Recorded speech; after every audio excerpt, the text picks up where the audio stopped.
Assalamualaikum warahmatullahi wabarakatuh. Salam sejahtera untuk kita semua. Pada kesempatan kali ini, kita dari kelompok 4 ingin mempresentasikan tugas dari Akuntansi Keuangan Menengah 1 Chapter 5 yang dibimbing oleh Bapak Dr. Sparta. PPT Akuntansi Keuangan Menengah Chapter 5 ini disusun oleh kelompok 4. Yang pertama saya sendiri Muhammad Rafli Tirtagiri dengan NIM 2019-12-11-038. Dan saya, Rosa Virginia Dara Aprili, dengan NIM 2019-12-11-026. Dan saya Felicia Deviani Siti Hawa dengan NIM 2019-12-11-028.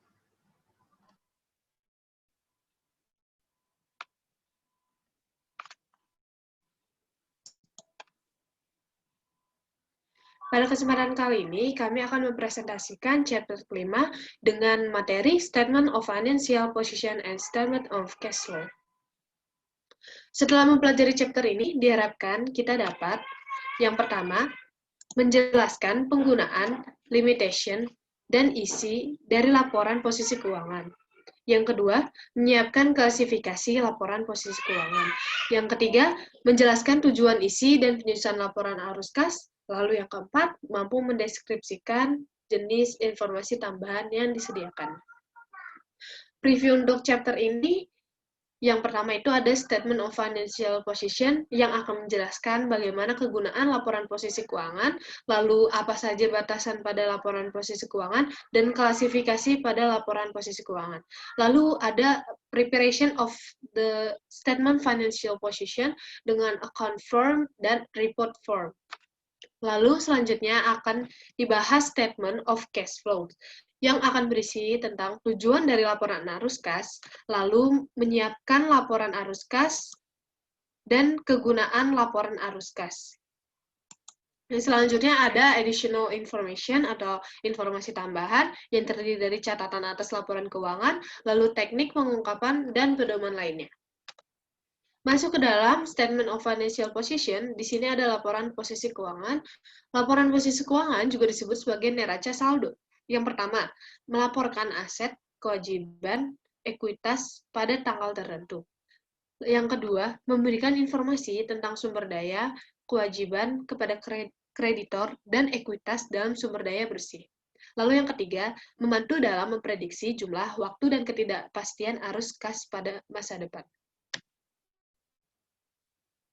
Lalu selanjutnya pada laporan posisi keuangan, di sini ada usefulness atau kegunaannya. Yang pertama yaitu menghitung tingkat pengembalian, lalu yang kedua ada mengevaluasi struktur modal, lalu yang ketiga ada menilai risiko dan arus kas di masa depan. Lalu yang terakhir ada nilai perusahaan, yang akan dinilai itu yang pertama ada likuiditas, solvabilitas, dan fleksibilitas finansial. Selanjutnya, pada laporan posisi keuangan, tadi sudah akan dijelaskan tentang batasan dan batasan apa saja pada laporan posisi keuangan. Yang pertama itu ada sebagian besar aset dan kewajiban dilaporkan pada biaya historis. Lalu, penggunaan penilaian dan perkiraan. Lalu yang terakhir, banyak item bernilai finansial dihilangkan. Nah, kenapa ada batasan dalam laporan posisi keuangan? Karena di dalam yang disajikan dalam laporan aset ini memiliki keterbatasan karena tidak semua aset yang di dalam perusahaan ini bisa dilaporkan di dalam akuntansi. Padahal kan SDM itu salah satu dari aset, namun karena SDM dianggap tidak dapat dimiliki perusahaan, maka SDM sendiri tidak dapat dimasukkan dalam laporan keuangan. Selanjutnya ada elements of the statement of financial position. Jadi ini secara akuntansi laporan posisi keuangan akan melaporkan 3 hal, yaitu yang pertama ada aset.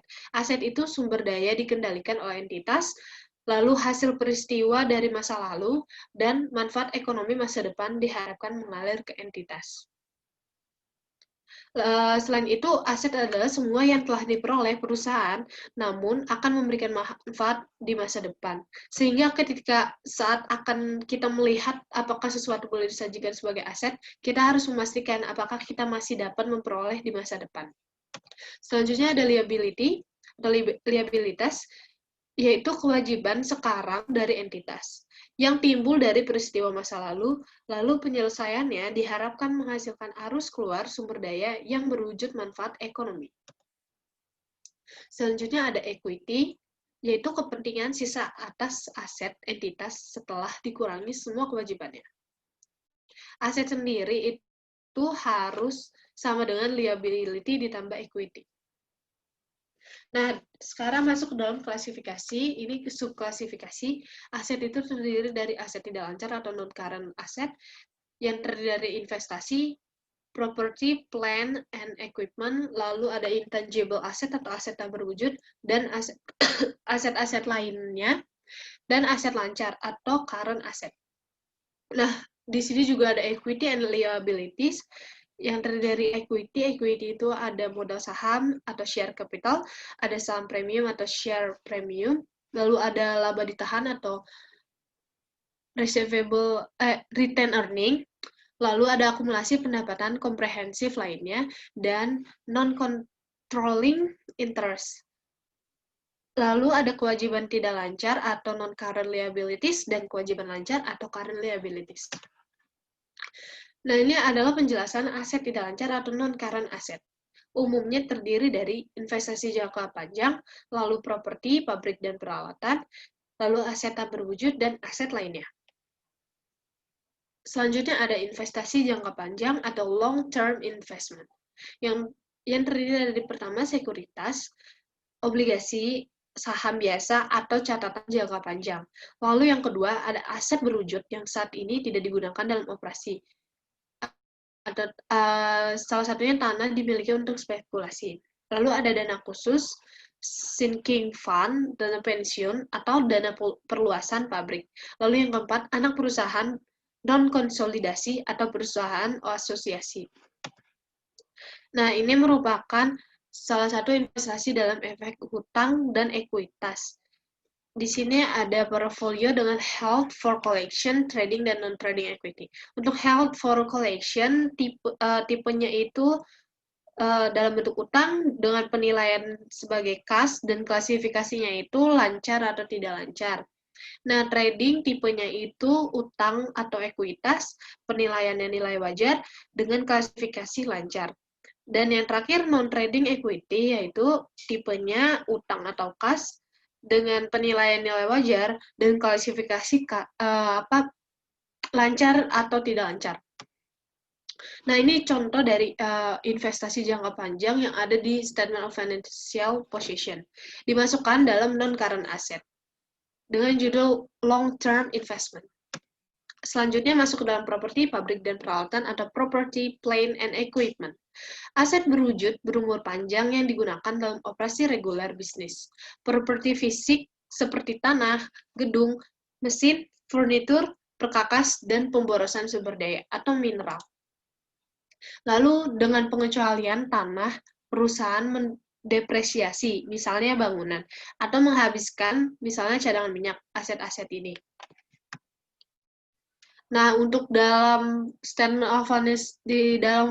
of Financial Position, property, plant, and equipment ini masuk dalam non-current asset. Dan terdiri dari salah satunya ada land atau lahan, building, bangunan, terus dikurangi akumulasi depresiasi, dan seterusnya. Lalu di sini ada aset tidak berwujud atau intangible asset. Kekurangan substansi fisik dan bukan merupakan instrumen keuangan, yaitu dari paten, hak cipta, waralaba, niat baik, merek dagang, nama dagang, dan daftar pelanggan. Lalu amortisasi aset tidak berwujud berumur terbatas selama masa manfaatnya. Lalu yang ketiga ada menilai penurunan nilai tak berwujud dengan umur tak terbatas secara berkala. Nah, di dalam Statement of Financial Position sendiri, intangible asset ini masih masuk ke dalam non-current asset, ditulis setelah tadi property, plant, and equipment. Intangible asset ini salah satunya terdiri dari capitalist development cost, goodwill, and other identifiable intangible asset. Lalu masuk ke dalam aset lainnya atau other asset. Item bervariasi dalam praktiknya. Bisa termasuk yang pertama itu yang termasuk dalam other asset atau aset lainnya, yaitu biaya prabayar jangka panjang, lalu yang kedua piutang tidak lancar, yang ketiga aset dalam dana khusus, yang keempat properti yang dimiliki untuk dijual, lalu yang kelima uang tunai atau sekuritas yang dibatasi. Nah, ini untuk masuk ke dalam aset lancar atau current asset. Kas dan aset lain yang diharapkan perusahaan untuk diubah menjadi uang tunai, dijual, atau dikonsumsi baik dalam 1 tahun atau dalam siklus operasi mana saja yang lebih lama. Ini diklasifikasikan menjadi 2, ada item yang terdiri dari sediaan atau inventories, lalu ada biaya bayar di muka atau prepaid expense, lalu ada piutang, lalu investasi jangka pendek, kas dan setara kas. Di sini ada juga basis of valuation yang terdiri dari nilai realisasi yang lebih rendah dari biaya atau bersih. Lalu ada biaya, lalu perkiraan jumlah tertagih, umumnya nilainya wajar. Nah, selanjutnya ada persediaan atau inventories. Ini merupakan penjabaran pengertian dari inventory sendiri, yaitu membuka dengan basis penilaian. Misalnya, nilai realisasi yang lebih rendah dari biaya atau bersih. Lalu ada asumsi arus biaya. Contohnya itu ada FIFO atau biaya rata-rata. Nah, di dalam Statement of Financial Position sendiri, current asset ditulis setelah non-current asset diketahui hasilnya. Nah, ini inventories itu berada dalam current asset. Selanjutnya ada piutang atau receivables. Kategori utama dari piutang harus ditujukan dalam laporan posisi keuangan atau catatan terkait perusahaan harus mengidentifikasikan dengan jelas. Lalu kerugian yang diantisipasi karena tidak tertagih, jumlah dan sifat piutang non-perdagangan, dan yang terakhir piutang dijadikan jaminan. Nah, di dalam current asset, di dalam statement of financial position, receivable sendiri ini ada prepaid expense, account receivable, dan allowance for doubtful account. Selanjutnya ada biaya dibayar di muka atau prepaid expense. Pembayaran tunai yang dicatat sebagai aset karena layanan atau manfaat akan diterima di masa depan. Nah, pengeluaran kas sebelum biaya dicatat. Pembayaran di muka seringkali terjadi sehubungan dengan adanya seperti asuransi, persediaan, periklanan, menyewa, dan pajak. Nah, ini untuk prepaid expense atau biaya dibayar di muka masih masuk ke dalam current asset. Letaknya di Statement of Financial Position di sini. Ini tadi sama seperti tadi, yaitu investasi jangka pendek. Selanjutnya ini investasi jangka pendek masih masuk ke dalam current asset di dalam Statement of Financial Position dengan judulnya Short Term Investment.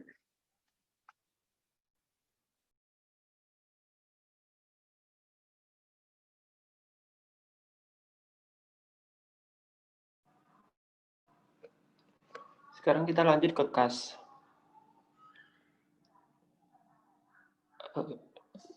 Kas ini masuk di sebelumnya juga.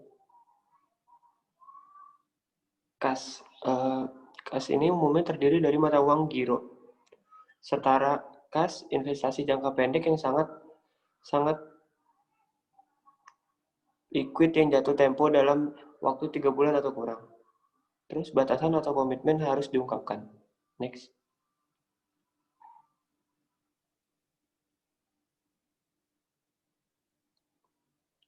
Kas ini dia di Statement of Financial Position dia masuk ke current asset. Cash and cash equivalent. Next.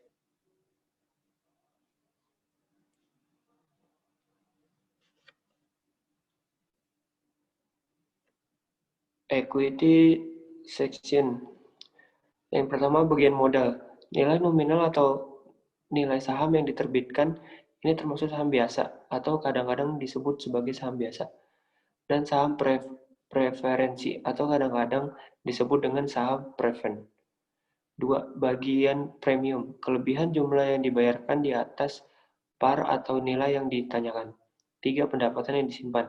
Penghasilan perusahaan yang belum ditribusikan. 4. Akumulasi pendapatan komprehensif lain.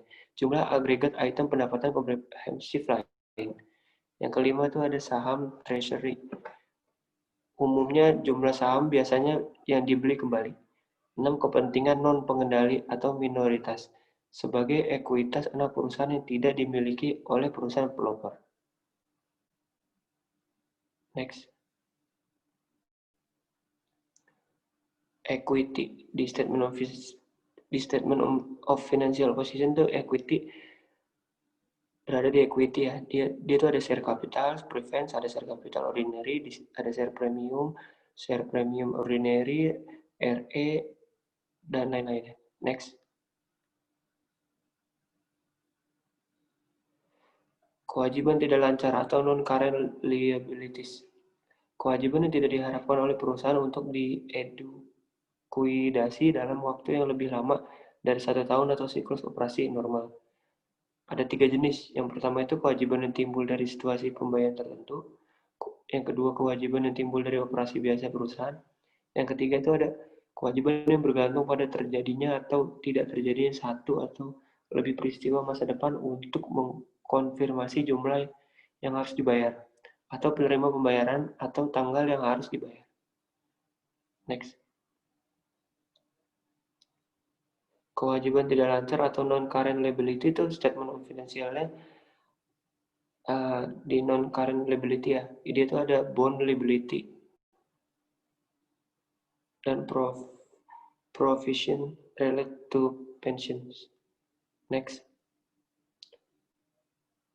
Ada kewajiban lancar atau current liability. Kewajiban yang umumnya diharapkan oleh perusahaan untuk diselesaikan dalam siklus operasi normal atau 1 tahun, yang mana lebih lama. Termaksud 1, hutang yang timbul dari akuisisi barang dan jasa. Yang kedua itu ada koleksi diterima di muka untuk pengirim barang atau kinerja layanan. Yang ketiga kewajiban lainnya yang likuidasi akan berlangsung dalam siklus operasi atau 1 tahun. Next. Current liability itu statement of financial position itu current liability itu ada notes payable, account payable, interest payable, salaries and wages payable, provision related to warrants, deposit received from customer. Nanti dijumlahin semua terus ada total current liability. Next. Laporan posisi keuangan. IFRS tidak menentukan urutan atau format item dalam pernyataan. 2 bentuk umum, format akun dan format laporan. Format akun itu ada aset di sisi kiri, ekuitas dan kewajiban di sisi kanan. Next. Laporan posisi keuangan. Format laporan mencantumkan bagian satu di atas yang lain. Seperti yang digambar. Next. Laporan arus kas. Elemen penting dari tujuan pelaporan keuangan adalah menilai jumlah, waktu, dan ketidakpastian arus kas. IASB membutuhkan laporan arus kas atau juga disebut arus kas laporan. Next. Tujuan laporan arus kas itu apa sih? Tujuan utamanya itu untuk memberikan informasi yang relevan tentang penerimaan kas dan pembayaran tunai suatu perusahaan selama 1 periode. Pernyataan memberikan jawaban atas pernyataan-pernyataan berikut. 1. Dari mana uang tunai itu berasal? Yang kedua itu untuk apa uang itu digunakan? Dan yang ketiga, berapa perubahan saldo kas? Next. Isi laporan arus kas. Membuat dan mengumpulkan pinjaman dan memperoleh dan melepaskan investasi dan properti pabrik dan peralatan. Itu ada operating activities atau transaksi yang masuk ke dalam penentuan laba bersih. Terus ada investing activities Terus ada financing activities, itu transaksi yang melibatkan item kewajiban dan ekuitas. Next.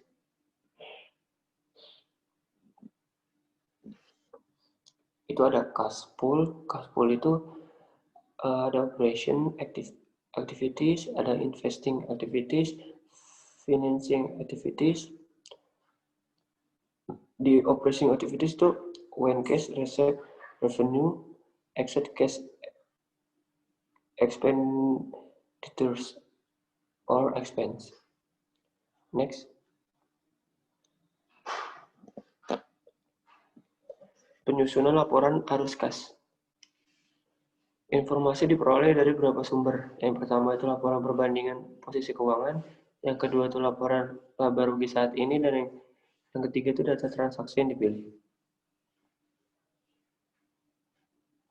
Next. Penyusunan laporan arus kas. Ilustrasinya itu pada 1 Januari 2019, pada tahun pertama operasinya telemarketing menerbitkan 50.000 saham biasa dengan nilai nominal $1 untuk uang tunai $50.000. Perusahaan menyewa ruang kantor, furnitur, dan peralatan telekomunikasi serta melakukan layanan pemasaran selama tahun pertama. Pada Juni 2019, perusahaan membeli tanah seharga $15.000. Ilustrasi yang kedua, 520 menunjukkan laporan kooperatif posisi keuangan perusahaan pada awal dan akhir tahun 2019. Next.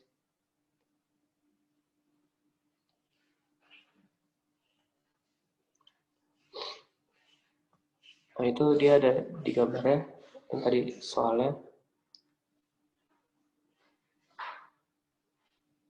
Next.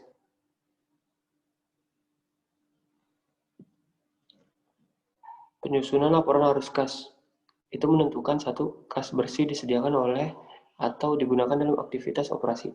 Yang kedua, kas bersih diperoleh dari atau digunakan untuk aktivitas investasi dalam pendanaan. Yang ketiga itu tentukan perubahan atau kenaikan atau penurunan uang tunai selama periode tersebut. Yang keempat itu rekonsiliasi perubahan kas dengan saldo kas awal dan akhir. Next.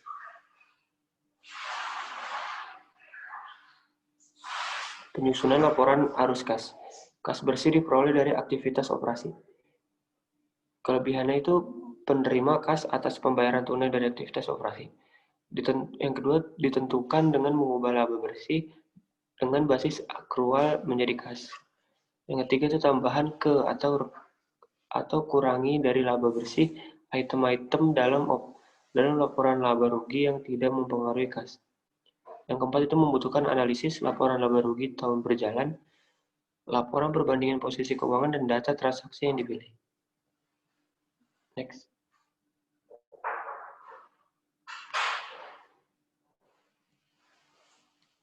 Next.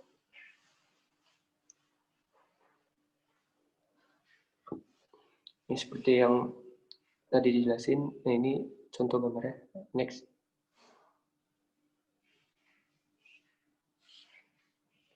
Terus kita ke penyusunan laporan arus kas, aktivitas investasi dan pendanaan telemarketing.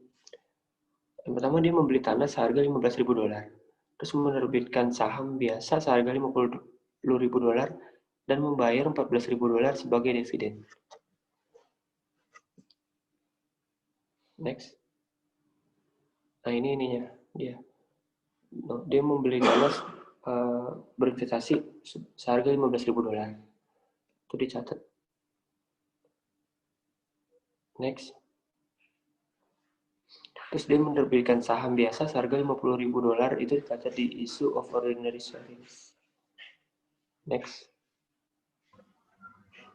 Dan dia membayar $14.000 sebagai dividen atau pembiayaan.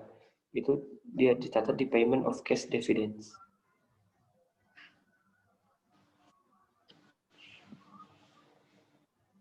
Kemudian, mempersiapkan laporan arus kas. Pada ilustrasi berikut, perusahaan minuman Kaiser melaporkan hal-hal berikut dalam setahun terakhir. Net income 40.000, yaitu masuk ke dalam aktivitas operasi. Membayar dividen 5.000 masuk ke dalam aktivitas financing, bertambah di akun receivable sebesar 10.000 masuk ke dalam aktivitas operasi, bertambah di utang sebesar 7.000 yaitu masuk ke dalam aktivitas operasi, kemudian membeli equipment bertambah 8.000 masuk ke dalam investing activity. Kemudian penyusutan beban bertambah 4.000 masuk ke dalam aktivitas operasi, dan wesel bayar yaitu bertambah 20.000 masuk ke dalam aktivitas financing.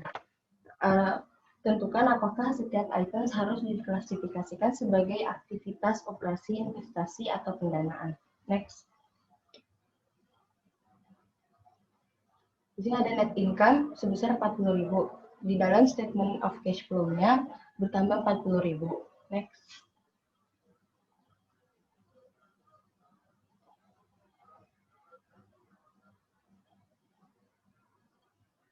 Next. Kemudian ada membayar dividen sebesar 5.000. Di sini membayar dividen masuk ke dalam kategori aktivitas financing, yaitu berkurang 5.000 karena ia mengeluarkan uang sebesar 5.000. Next. Bertambah di akun receivable sebesar 10.000. Masuk ke dalam operasi activity. Di sini mengalami minus karena ia belum mendapatkan uang 10.000. Next. Membayar equipment, yaitu masuk ke dalam aktivitas investing karena ia membeli, jadi cash-nya berkurang 8.000. Next. Bertambah di akun payable atau utang sebesar 7.000 karena ia mendapatkan uang 7.000, jadinya bertambah cash-nya. Next. Hasil dari wesel bayar sebesar 20.000. Dia masuk ke dalam aktivitas financing sebesar 20.000, mendapatkan cash sebesar 20.000, jadinya bertambah. Next. Kemudian ada beban penyusutan 4.000 masuk ke dalam aktivitas operasi. Next. Di sini ada statement of cash flow-nya. Next. Kemudian aktivitas non tunai yang signifikan dilaporkan dalam catatan terpisah atas laporan keuangan. Contohnya termasuk yang pertama, penerbitan saham biasa untuk membeli aset konversi. Yang kedua, konversi obligasi menjadi saham biasa. Yang ketiga, penerbitan hutang untuk membeli aset. Dan yang keempat, pertukaran aset jangka panjang. Next. Di sini ada contoh dari statement of cash flow-nya. Yang pertama, ada net cash provided by operating activities atau cash bersih yang dihasilkan dari aktivitas operasi. Kemudian ada cash yang digunakan untuk kebutuhan investasi, dan kemudian cash yang dihasilkan dari aktivitas financing. Kemudian cash pada akhir tahun. Next. Kegunaan laporan arus kas. Tanpa uang tunai, sebuah perusahaan tidak akan bertahan. Arus kas dari operasi. Jumlah yang tinggi mampu menghasilkan uang tunai yang cukup dari operasi untuk membayar tagihannya tanpa meminjam lagi.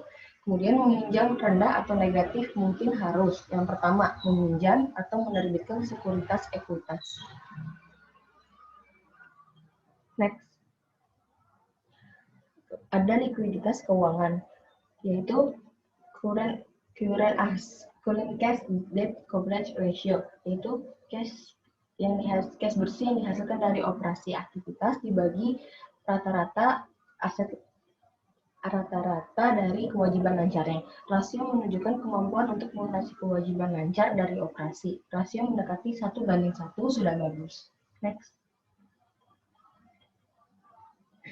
Kemudian ada fleksibilitas keuangan, cash debt coverage ratio, yaitu kas bersih yang dihasilkan dari operasi aktivitas dibagi dari rata-rata total kewajiban.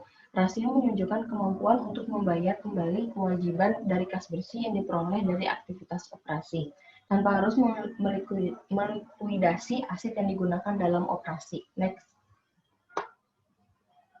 Kemudian di sini ada free cash flow. Cash yang dihasilkan yang dari operasi aktivitas, kemudian dikurangi capital expenditures dan dikurangi dividen, kemudian didapatkan free cash flow-nya. Menunjukkan jumlah arus kas diskresioner yang tersedia. Next. Informasi tambahan, IFRS mensyaratkan bahwa satu set lengkap laporan keuangan disajikan setiap tahun, terdiri dari berikut. Yang pertama, laporan posisi keuangan pada akhir periode. Yang kedua, laporan laba rugi komprehensif untuk periode yang akan disajikan sebagai satu, laporan laba rugi komprehensif satu tunggal, laporan laba rugi terpisah, dan laporan laba rugi komprehensif. Yang ketiga, laporan perubahan ekuitas. Yang keempat, laporan arus kas. Dan yang kelima, catatan yang terdiri dari ikhtisar kebijakan akuntansi penting dan informasi penjelasan lainnya. Next. Kemudian ada catatan atas laporan keuangan. Kebijakan akuntansi terdiri dari prinsip, dasar, konvensi, aturan, dan praktik khusus yang diterapkan dalam menyiapkan dan menyajikan informasi keuangan. Kemudian, catatan pertama umumnya berjudul ringkasan kebijakan akuntansi penting. Next.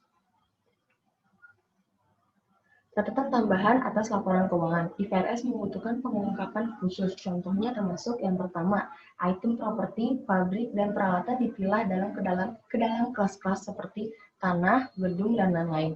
Dalam catatan, dengan akumulasi penyusutan terkait dilaporkan jika berlaku. Next. Kemudian IFRS membutuhkan pengungkapan khusus contoh lainnya. Yang kedua, piutang dipilah menjadi beberapa jumlah. Piutang dari pelanggan dagang, piutang dari pihak berelasi, pembayaran di muka, dan jumlah lainnya. Next. Kemudian, yang ketiga, persediaan dibedakan menjadi beberapa klasifikasi seperti barang dagangan, persediaan produksi, barang dalam proses, dan barang jadi. Dan yang keempat, ketentuan dipilah menjadi ketentuan imbalan kerja dan item lainnya. Next. Referensi silang dan item kontrak. Perusahaan referensi silang hubungan langsung antara aset dan liabilitas pada laporan posisi keuangan. Di sini penggunaan asetnya infak, cash on the deposit with sinking fund, trustee for redemption of bonds payable.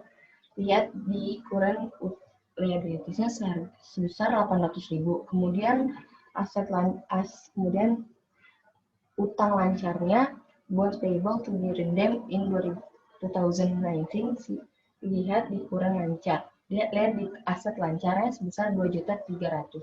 Next. Kemudian pedoman lainnya. Yang pertama ada mengimbangi. IAS nomor 1 menunjukkan bahwa penting bahwa aset dan kewajiban serta pendapatan dan beban dilaporkan secara terpisah. Yang kedua adalah tepat untuk mengukur aset setelah dikurangi penyisihan penilaian seperti penyisihan piutang ragu-ragu atau persediaan setelah penurunan nilai. Next. Kemudian ada konsistensi.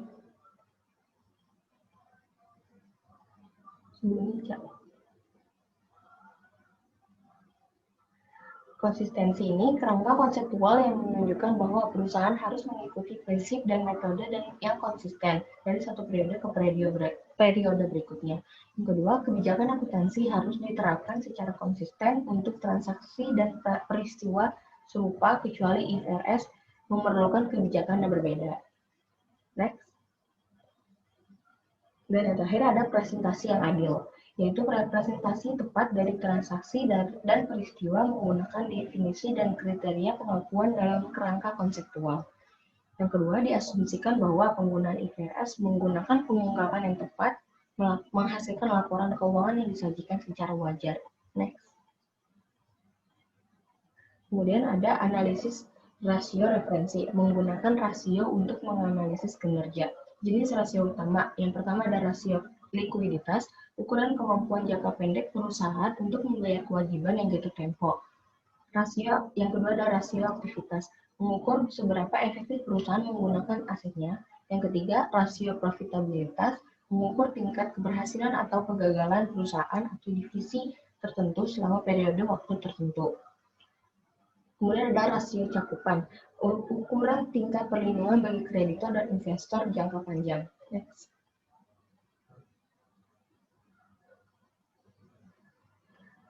Kemudian di sini ada menggunakan rasio untuk menganalisis kinerja. Yang pertama ada likuidasi, yaitu current ratio. Caranya, current aset dibagi dengan current liability dengan tujuan mengukur kemampuan membayar utang jangka pendek.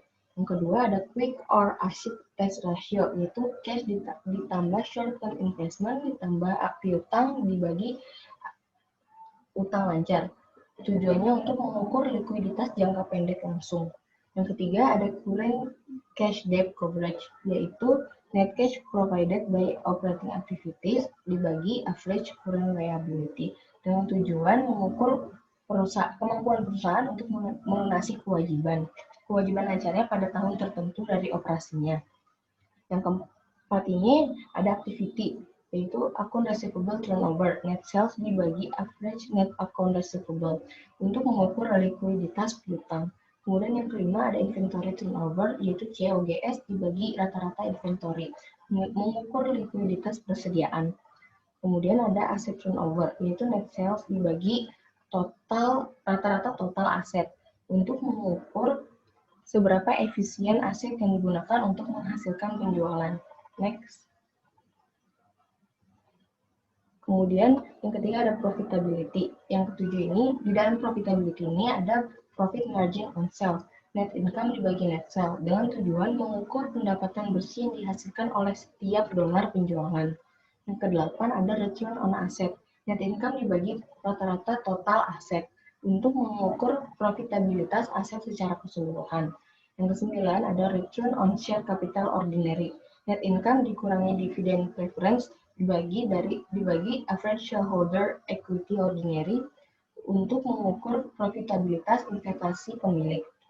Yang ke-10 ada earnings per share, net income dikurangi preference dividend dibagi weighted average ordinary share outstanding untuk mengukur laba bersih yang diperoleh dari setiap saham biasa.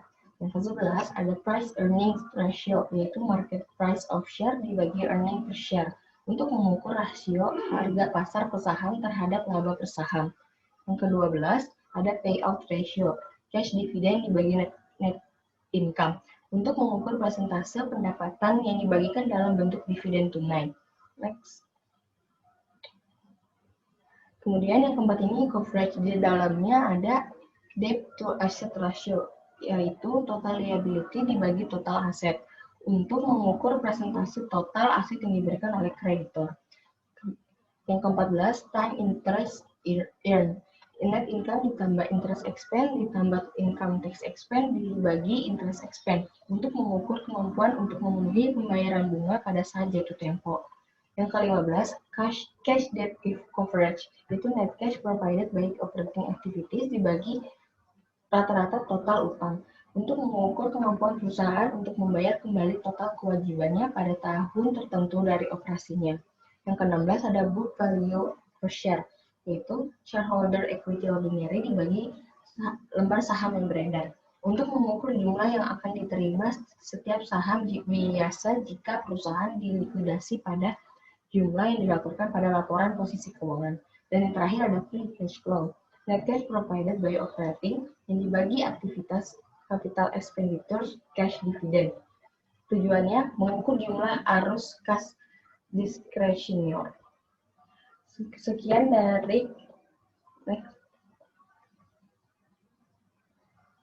Sekian dari presentasi chapter 5 ini. Selanjutnya kita akan melanjutkan pembahasan untuk soal chapter 4.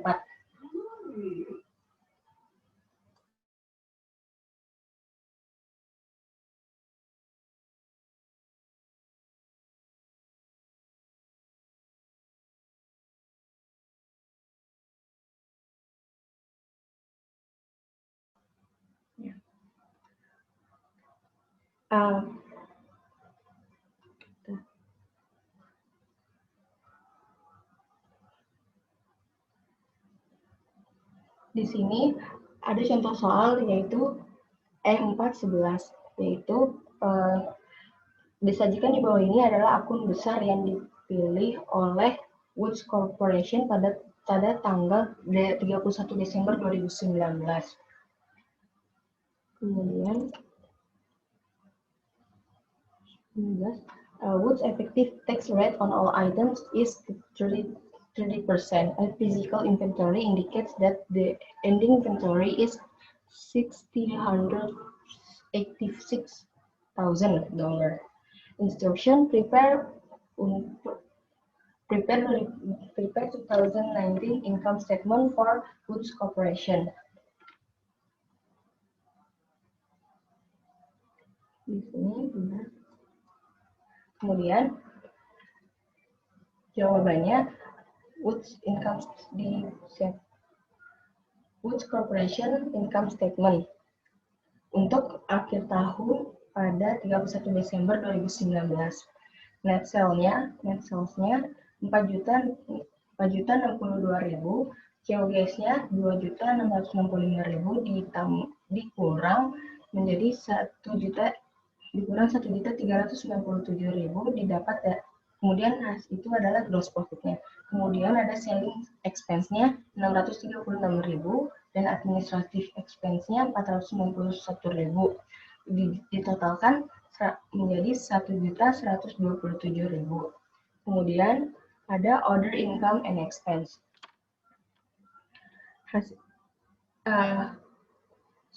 Gross profit dikurangi expense didapat other income and expense-nya menjadi 270.000. Kemudian adherent revenue-nya 240.000. Kemudian other income and expense ditambah rent revenue menjadi 510.000. Income from operation interest yaitu 510.000 ditambah interest expense-nya 176.000, didapatkan income before income tax sebesar 334.000. Kemudian income tax-nya 334.000 dikali 0,30 sebesar menjadi 100.200. Lalu ditambahkan dengan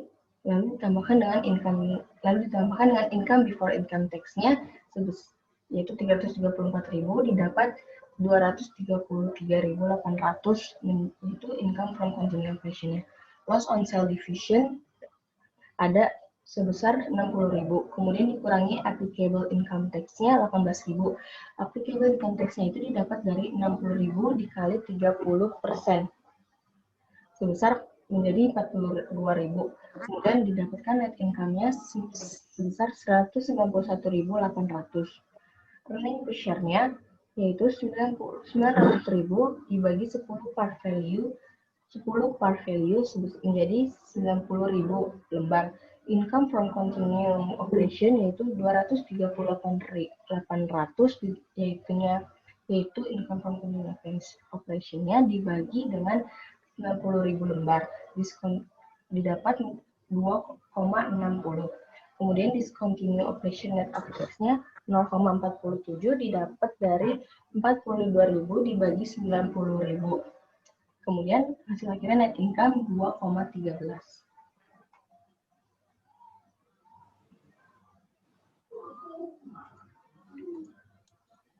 Selanjutnya masuk ke dalam soal exercise 4.4, di mana ini merupakan penyajian laporan laba rugi. Catatan keuangan Dunbar INC dimusnahkan oleh API pada akhir 2019.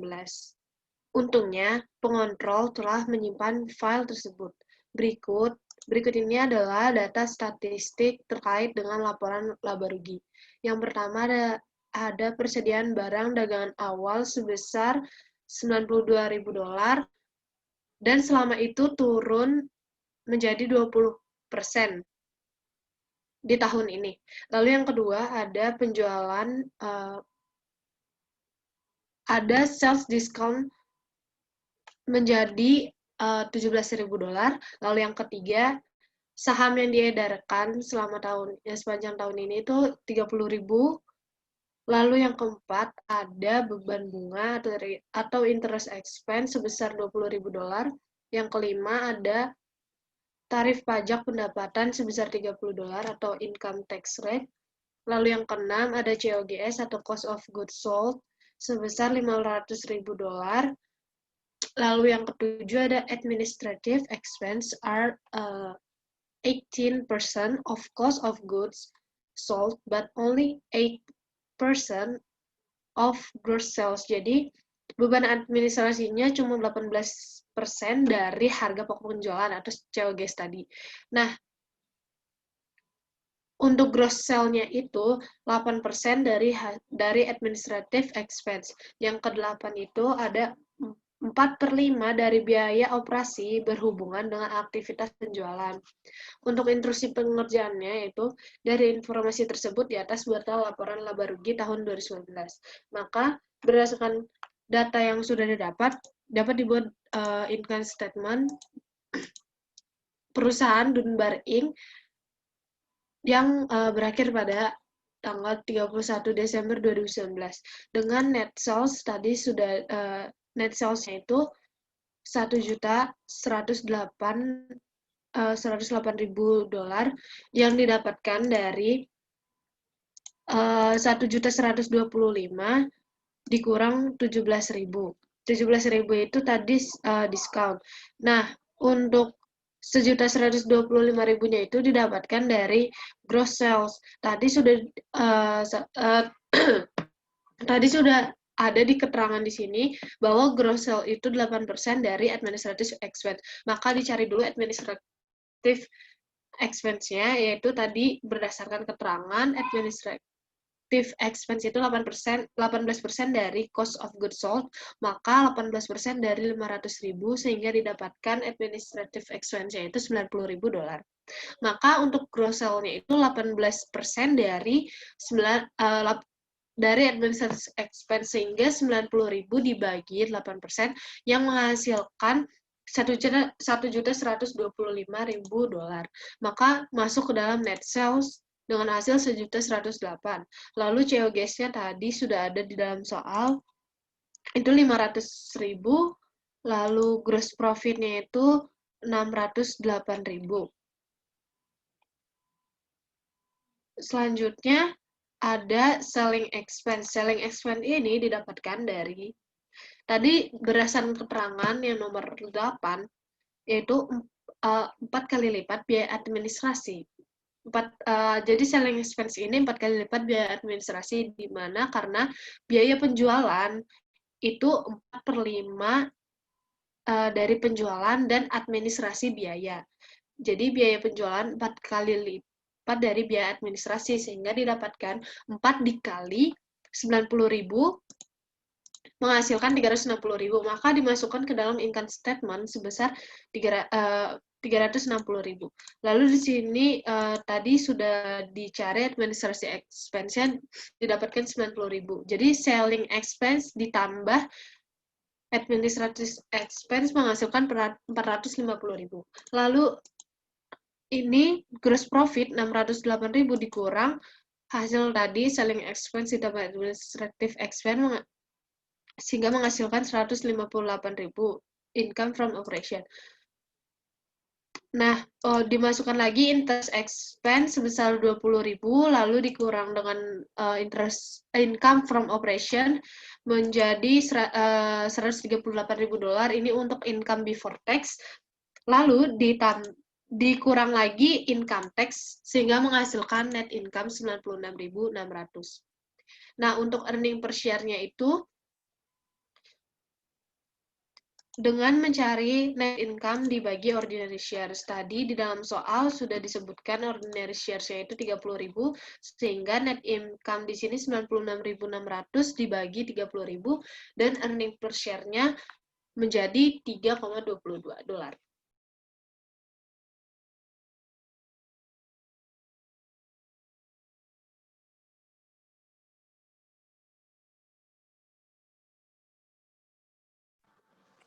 Terus kita lanjut ke E415, comprehensive income.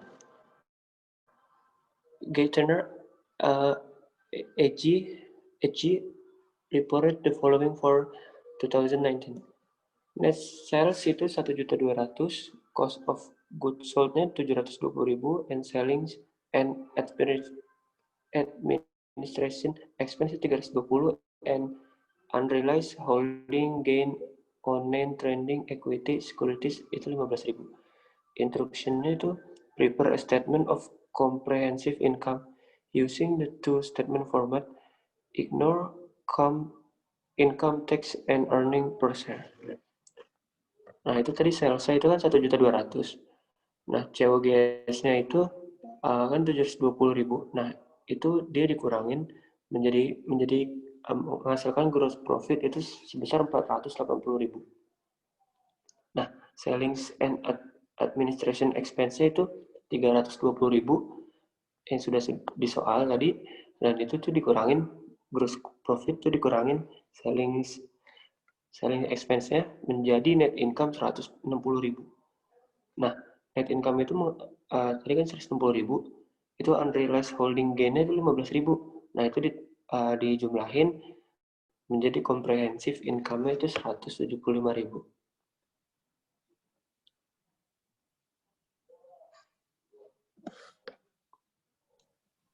Selanjutnya, masuk ke dalam problem 4.5, di mana ya, ini merupakan income statement dan return earnings.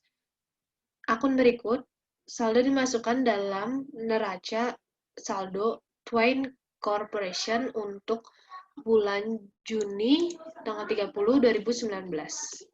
Nah, berikut ini merupakan neraca, saldo neracanya.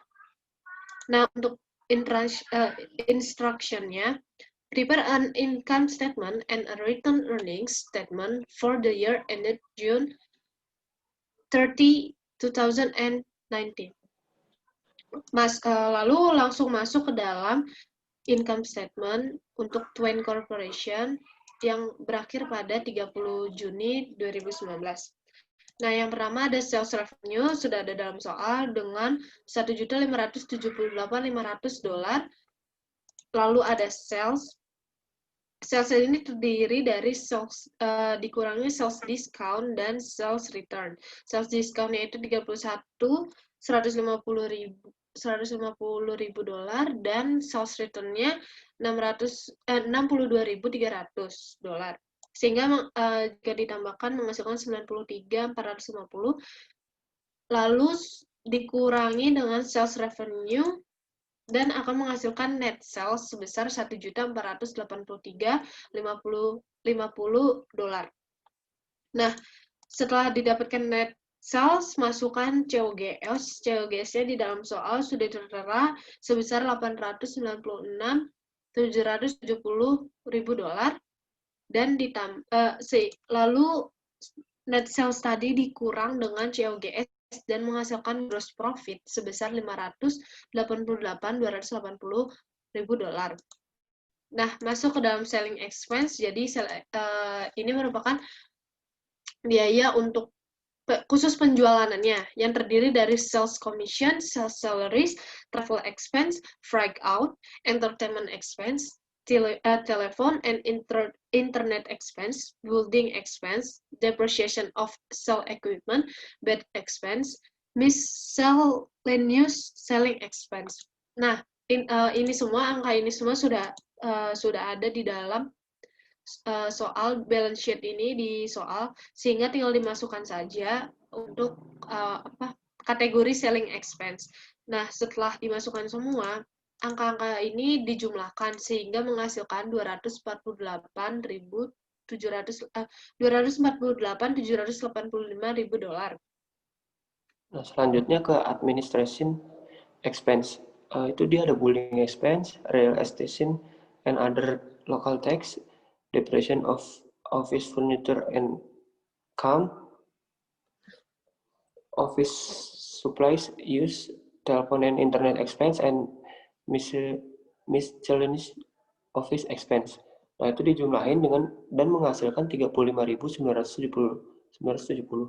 Nah, tadi kan miscellaneous selling expense yang di atas itu yang 248.000 itu dijumlahin dengan miscellaneous office expense dijumlahkan dan menghasilkan 284.000.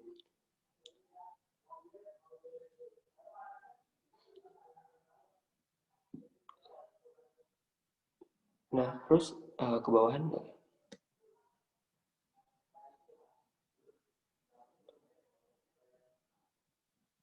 Nah, ini ada other income and expense. Dividend revenue itu 38.000.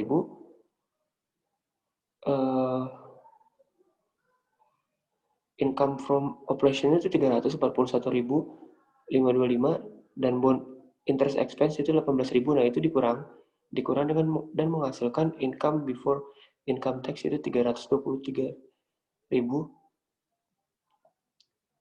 dan income tax itu 100.000. Nah, itu dikurang lagi dan menghasilkan net income itu 221.525. Nah, itu jadi earning per share-nya itu 225.000 itu dari net income dan dikurang 9.000 itu dari dividen dan dibagi lagi 80.000 itu dari penjualan saham. Menghasilkan dengan 2,66. Kemudian, Twine Corporation menyiapkan return earnings statement-nya untuk akhir bulan Juni 30 2019. Return earnings pada Juli 1 2018 dilaporkan sebesar 337.000. Ini sudah dari soalnya. Kemudian correction of depreciation understatement net of tax-nya 17.700 juga sudah dari soal. Kemudian dikurangkan 337.000 dikurang 17.700 didapat return earnings Juli tanggal 1 2018 yang sudah di-adjusted sebesar 319.300.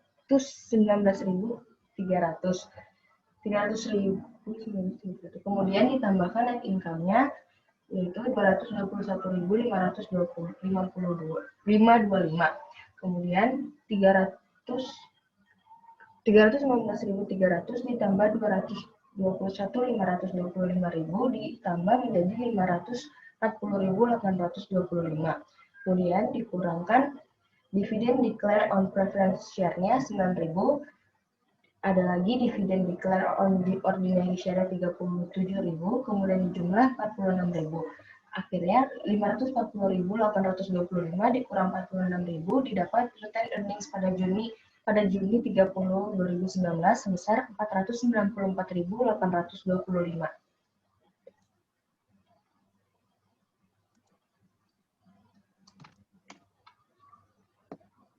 Sekian dari kelompok kami, kurang lebihnya mohon maaf. Assalamualaikum warahmatullahi wabarakatuh.